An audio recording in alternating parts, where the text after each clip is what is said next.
Everything Jesus is teaching, he's reflecting off of what the world calls the Old Testament.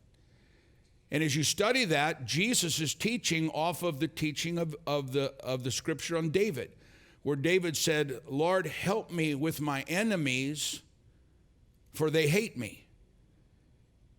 In the original Hebrew, these enemies didn't want to destroy David.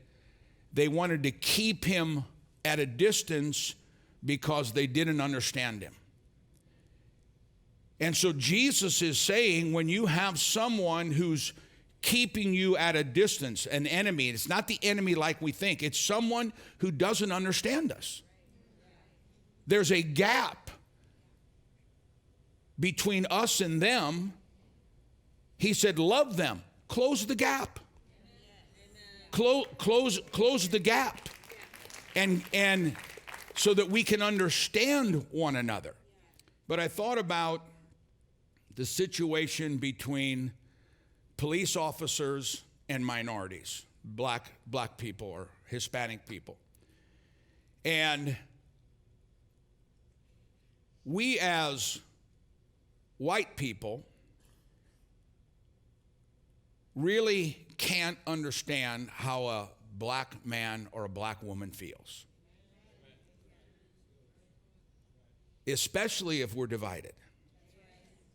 I was talking with Scott and Lydia.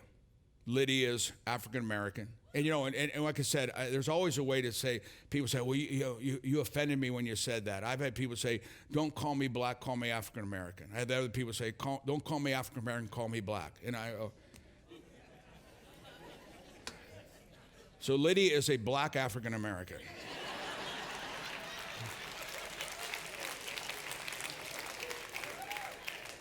Scotty's not white, her husband, he's fluorescent.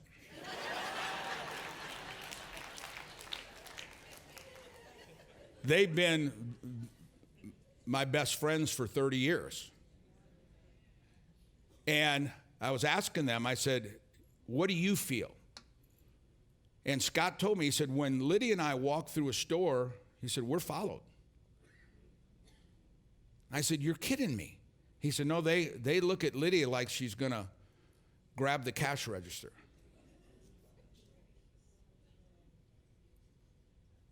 A white person can't fully understand that. That doesn't happen.